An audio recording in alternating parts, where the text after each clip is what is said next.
வணக்கம், நான் உங்கள் சங்கர் மனோகரன், சுக்ரா ஜோதி நிலையத்திலிருந்து. இந்த பதிவு ரத சப்தமி நாள் பற்றிய ஒரு பதிவு.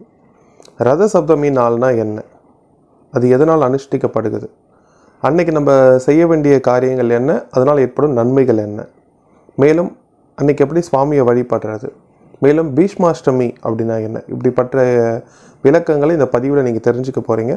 ஸோ கண்டிப்பாக உங்கள் நேரத்தை பயன்படுத்தி கண்டிப்பாக இந்த பதிவை பாருங்கள், ரொம்ப பயனுள்ளதாக இருக்கும். மேலும் இதுவரை நம்ம சேனலை சப்ஸ்கிரைப் பண்ணாதவங்க கண்டிப்பாக சப்ஸ்கிரைப் செய்து கொள்ளுமாறு அன்போடு கேட்டுக்கொள்கிறேன்.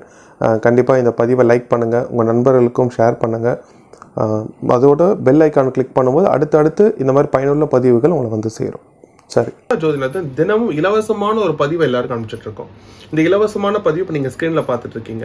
இந்த பதிவு வேணுன்றவங்க ஸ்க்ரீனில் தெரிகிற இந்த நம்பரை உங்கள் மொபைலில் சேவ் பண்ணிக்கிட்டு வாட்ஸ்அப்பில் மட்டும் உங்கள் பேர் அனுப்புங்க. நார்மல் மெசேஜில் அனுப்பாதீங்க. வாட்ஸ்அப்பில் மட்டும் இந்த மொபைல் நம்பரை உங்கள் மொபைலில் சேவ் பண்ணிக்கிட்டு உங்கள் பேரை வாட்ஸ்அப்பில் அனுப்புங்க. அப்போ இந்த பதிவை நீங்கள் தினமும் காலையில் இலவசமாக பெறலாம். இந்த பதிவில் என்ன இருக்குன்னு கேட்டீங்கன்னா, ஒரு அழகான சுவாமியின் புகைப்படம், மேலும் இந்த நாளுக்குண்டான ராகுகாலம் எப்போ, யமகண்டம் எப்போ, நல்ல நேரம் எப்போ, இந்த நாளுக்குண்டான திதி அமாவாசையா, பௌர்ணமியா, கிருத்திகையா, பிரதோஷமா, சங்கடகர சதுர்த்தி, அதுவும் தெரியும். 12 ராசிகளுக்குண்டான ஒரு வார்த்தை பலன், மேலும் உங்களுக்கு காலையில உற்சாகப்படுத்தக்கூடிய ஒரு அழகான பொன்மொழி, இது உங்களுக்கு காலையில உண்மையிலேயே உற்சாகப்படுத்தும். சரிங்களா? இது ரத சப்தமி நாள் அப்படின்னா என்னன்னு கேட்டிங்கன்னா, கிருஷ்ண ஜெயந்தி, அனுமன் ஜெயந்தி மாதிரி இது வந்து ஒரு சூரிய ஜெயந்தி அப்படின்னு சொல்லலாம். சூரியன் வடக்கு நோக்கி தன் பயணத்தை ஆரம்பிக்கும் ஒரு தினம். சரிங்களா? இந்த நாட்டில் நம்ம என்ன பண்ணால் என்ன பலன் அப்படின்னு பார்த்தீங்கன்னா, இந்த முன்வினை பாவங்கள், நம்ம தெரிந்தோ தெரியாமலோ செய்த பாவங்கள், முன்னோர்கள் செய்த பாவங்கள், இவைகளிலிருந்து விடுபடுறதுக்கான ஒரு நல்ல நாள். சரிங்களா? இதுக்குன்ட்டு ஒரு முறையான குளியல் இருக்குது. அதை எப்படி செய்யணும்னு நான் வந்து தொடர்ந்து உங்களுக்கு விளக்குறேன். அதுக்கு முன்னாடி இந்த தெளிவான விளக்கத்தை உங்களுக்கு சொல்ல விரும்புகிறேன். அதாவது எல்லா பாவங்களுமே தெரிஞ்சு செய்கிறது கிடையாதுங்க. சிலது நம்ம சூழ்நிலை காரணமாக செஞ்சிடறோம், சிலது நமக்கே தெரியாமல் செஞ்சுருவோம். இது நமக்கு மட்டும் இல்லை, நம் பெற்றோர்கள், நம் முன்னோர்கள் எல்லாருக்குமே சேரும். எப்படி வந்து நம்மளுடைய முன்னோர்களுடைய சொத்துக்கள், நம் பெற்றோர்களுடைய சொத்துக்கள் நம்மளை வந்து நேரடியாக நம்மளை தான் சேருமோ, பாவங்களுக்கும் அந்த கர்மாக்களுக்கும் நம்ம தான் பதில் சொல்லணும். சரிங்களா? சிலதை நம்ம ஏற்றுக்கிட்டால் தான் அது நம்மக்கிட்ட வரும்னு அப்படி கிடையாதுங்க. இதெல்லாம் வந்து எழுதப்படாத சட்டம், நமக்கு தான் சேரும். ஸோ அதன் குறித்து வருத்தப்பட தேவையில்லை. அதுக்கு என்ன பண்ணணும், எப்படி அதுலேருந்து விடுபடுறது அப்படின்னு பார்க்கணும். சரிங்களா? ஸோ இதுக்கான குளியல் முறையை நம்ம செய்யும்பொழுது உடனே செஞ்சுட்டு உடனே ரிசல்ட் எதிர்பார்க்கறது அவசரப்பட தேவையில்லை. ஏன்னா எல்லாருமே இன்றைக்கி நவீன உலகத்தில் எல்லாருமே பார்த்திங்கன்னா உடனே எல்லாத்துக்கும் ரிசல்ட், உடனே இது கிடைக்கணும், உடனே இது இருக்கணும், எதுக்கும் பொறுமை கிடையாது. எதுக்குமே யாருக்கும் ஒரு நிதானமாக பெற்றுக்கொள்ளலான்ற ஒரு எண்ணமே யாருக்கும் இருக்க மாட்டேங்குது. ஸோ அந்த குணம் இல்லாமல் இதை நீங்கள் முழுமையாக கடவுள் நம்பிக்கையோடு செய்யணும். ஏன்னா வந்து முன்னோர்கள் பாவங்கள், முன்வினை பாவங்கள் நம்ம பேசுகிறோம், அது எவ்வளோ இருக்குன்னு நமக்கு தெரியாது இல்லைங்க. சரிங்களா? இப்போ வந்து ஒரு 100 ரூபா கடன் இருக்குன்னா 100 ரூபா கொடுத்தா முடிஞ்சிடும். அதே 1000 ரூபானா 10 100 ரூபா தர வேண்டியது இருக்கும். கரெக்டுங்களா? அந்த மாதிரி ஒரு ஓட்ட பானையில் வந்து நம்ம எவ்வளோ தான் தண்ணி ஊற்றினாலும் நிற்காது.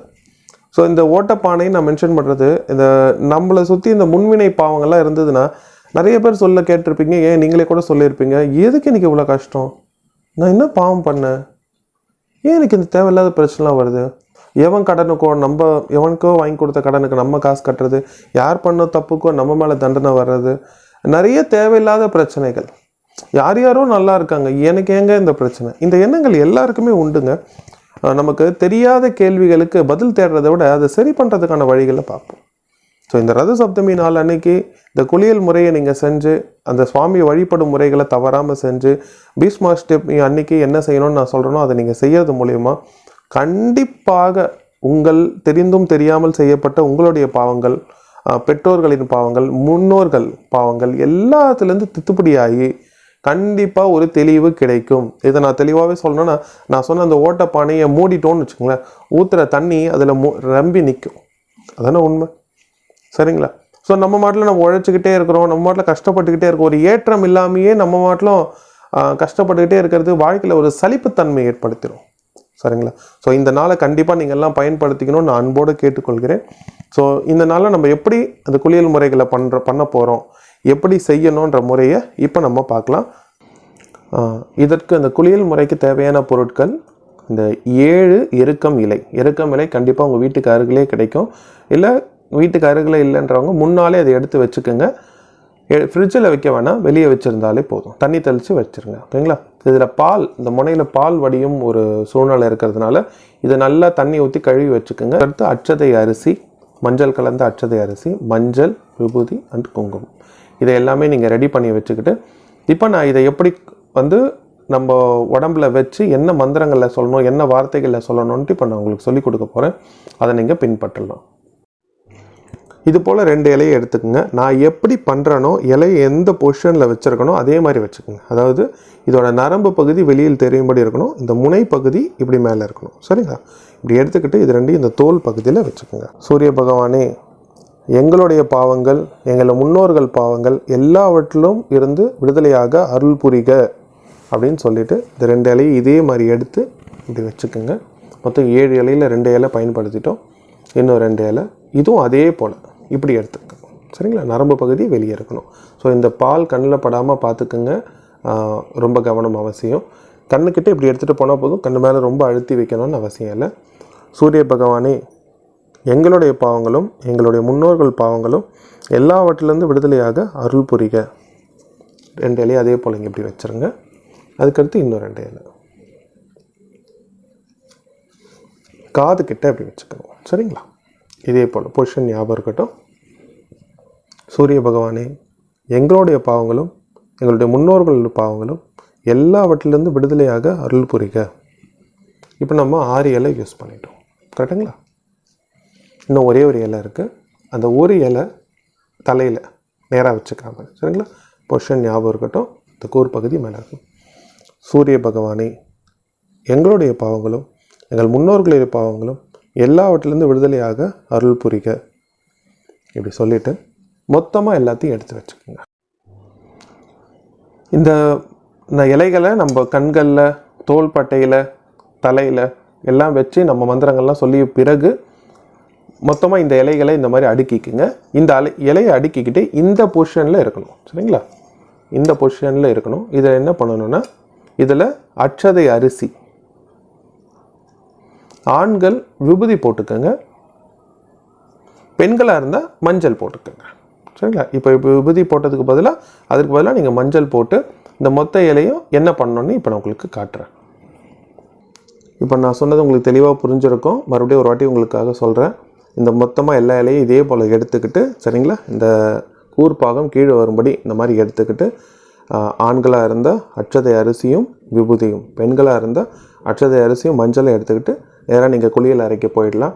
ஏன்னா இன்றைக்கி காலகட்டத்தில் சூரிய வெளிச்சம் படியும்படி குளிக்கணும் அப்படிலாம் சொல்லுவாங்க.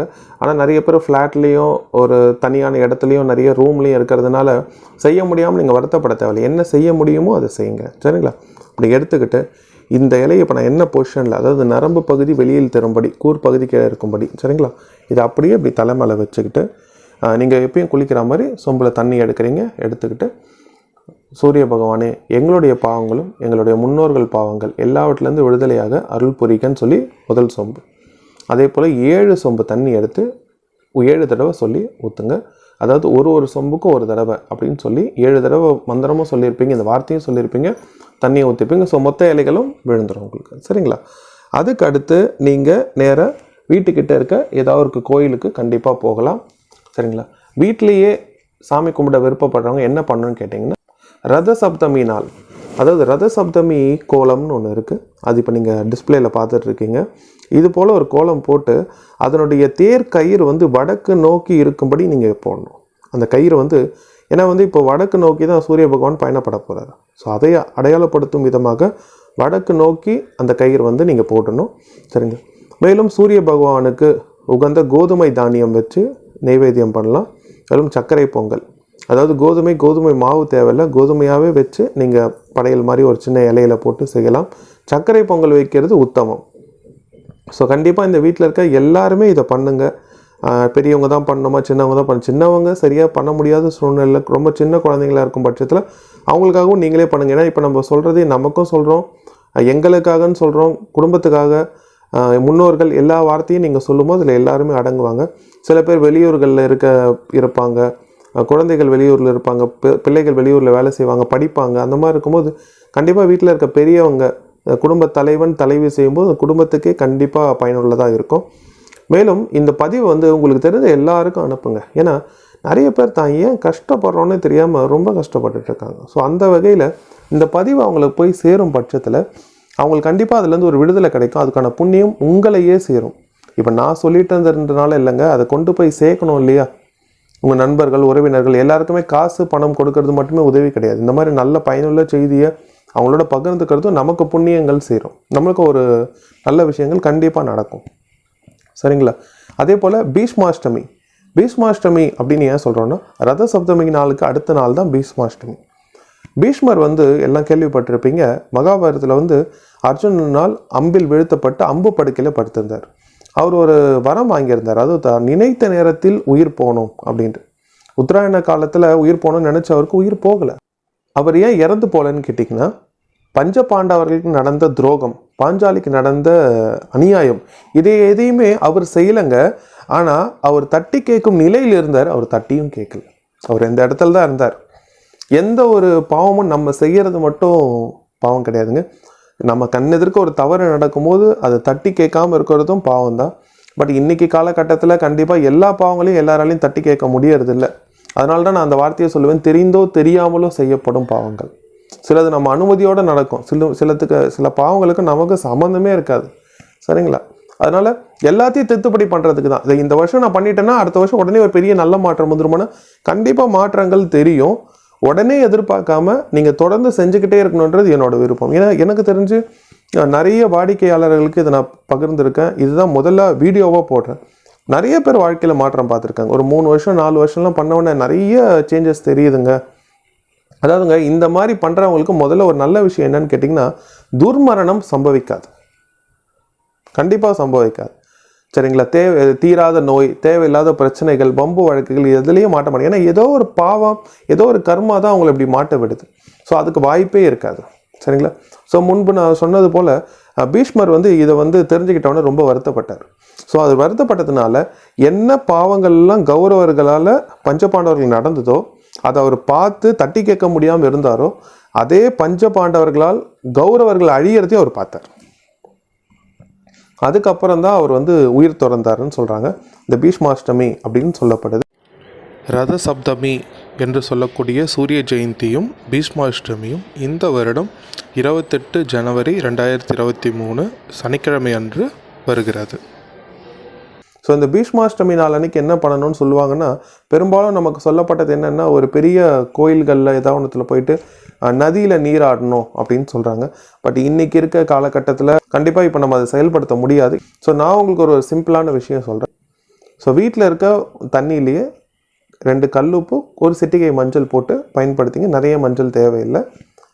கண்டிப்பாக அந்த தண்ணியில் நீங்கள் குளிக்கிறதே ஒரு புனித நீரில் குளிக்கிறதுக்கான ஒரு பெரிய ஆசீர்வாதம் உங்களுக்கு கிடைக்கும். அதில் எந்த சந்தேகமும் கிடையாது. இல்லைங்க, அந்த கோயிலில் குளிக்க முடியல, இந்த கோயில், அதெல்லாம் வருத்தமே படாதீங்க. நம்ம வீட்டில் இருக்க தண்ணீரையே புனிதப்படுத்தி அதில் நம்ம குளிக்கிறது மூலயமா நிறைய நல்ல விஷயங்கள் நடக்கும். எப்பயுமே இந்த ரத சப்தமி நாளில் நம் பாவங்களும், நம் தெரிந்தும் தெரியாமல் செய்யப்பட்ட பாவங்கள், முன்னோர்கள் பாவங்களும் நம்ம திட்டுப்படி பண்ணிட்டு மேலும் எந்த தவறுகளும் செய்யாமல் இருக்க வேண்டும் என்றது மிக அவசியம். ஏன்னா நிறைய பேர் நான் வந்து என்கிட்ட சொல்லுவாங்க, வருஷம் அப்போ பாவம் பண்ணுறவங்களும் இந்த மாதிரி திட்டுப்படி பண்ணிவிடுவாங்க பல்தேன். அது அப்படி கிடையாதுங்க. நம்ம ஒரு விஷயத்தை உணர்றது தான் அந்த பாவத்திலேருந்து வெளியே வர்றதுக்கான முதல் பிராயச்சித்தம். திட்டுப்படி பண்ணிட்டு அதே திரும்ப செய்யறது இல்லை. கண்டிப்பாக இந்த ரத சப்தமி நாளில் சொல்லப்பட்ட இந்த குளியல் முறைகளை பயன்படுத்தி செயல்படுத்துங்க. வீட்டில் கண்டிப்பாக சூரிய பகவானை வழிபடுங்க. பீஷ்மாஷ்டமி அன்னைக்கு நான் சொன்னது போல் ஒரு குளியல் பண்ணிவிட்டு கண்டிப்பாக வீட்டுக்கிட்ட இருக்க ஏதாவது ஒரு கோயிலுக்கு போங்க. ஒரு விநாயகர் கோயிலாக இருக்கலாம், முருகர் கோயிலாக இருக்கலாம், சிவன் கோயிலாக இருக்கலாம். வீட்டுக்கிட்ட இருக்க ஏதாவது ஒரு கோயிலுக்கு போய் ஒரு கற்பூரம் ஏற்றிடுவாங்க, இல்லை சாமியை பார்த்துட்டு வாங்க. கண்டிப்பாக நல்ல விஷயங்கள் நடக்கும். உண்மையாக சொல்கிறேங்க, இது ரொம்ப ரொம்ப ரொம்ப பவர்ஃபுல்லான ஒரு நாள். தவற விடாதீங்க. இதை மற்றவங்களுக்கும் கண்டிப்பாக பகிர்ந்து கொள்ளுங்கள். ஏன்னா இது அவங்களுக்கும் புண்ணியம், உங்களுக்கும் புண்ணியம். பகிர்ந்து கொள்கிறவங்களையும் மற்றவங்களுக்கு பகிரும்படி நீங்கள் வந்து அவங்களுக்கு அறிவுறுத்துங்க. நிறைய நல்ல விஷயங்கள் நடக்கும். ஸோ நம்ம பாவத்திலேருந்து நம்ம விடுதலையானாலே நமக்கு நல்ல விஷயங்கள் நடக்க ஆரம்பிக்கும். புரிகிற மாதிரி சொல்லணும்னா, நம்ம வாங்குகிற சம்பளத்தில் பெரும்பாலும் நம்ம நிறைய பேர் இஎம்ஐ கட்டுறோம். அந்த இஎம்ஐனால் நம்மளோட முழு சம்பளத்தை நம்ம வாங்க முடியாமல் கஷ்டப்படுறோம். இஎம்ஐ காரணம் இல்லாமல் இல்லைங்க. கடன் பட்டிருக்கோம், அதனால் இது பண்ண, அந்த கடன் இல்லாமல் அந்த முழு சம்பளம் வந்து எவ்வளோ சந்தோஷமாக இருக்கும். அதுதான் அந்த பாவம் இல்லாமல் முழு புண்ணியத்துக்கான செயல்பாடுகளும் அந்த நல்ல வழிமுறைகள் நம்ம வாழ்க்கையில் நடக்குதுன்னா அதை விட என்னங்க சந்தோஷம் வேணும். கண்டிப்பாக இந்த ரத சப்தமி நாளில் எல்லோரும் எல்லா வளமும் நலமும் பெற்று வாழ எல்லாம் வல்ல இறைவனை நான் மனதார பிரார்த்தனை செய்து கொள்கிறேன். வாழ்க வளமுடன், வாழ்க வளமுடன்.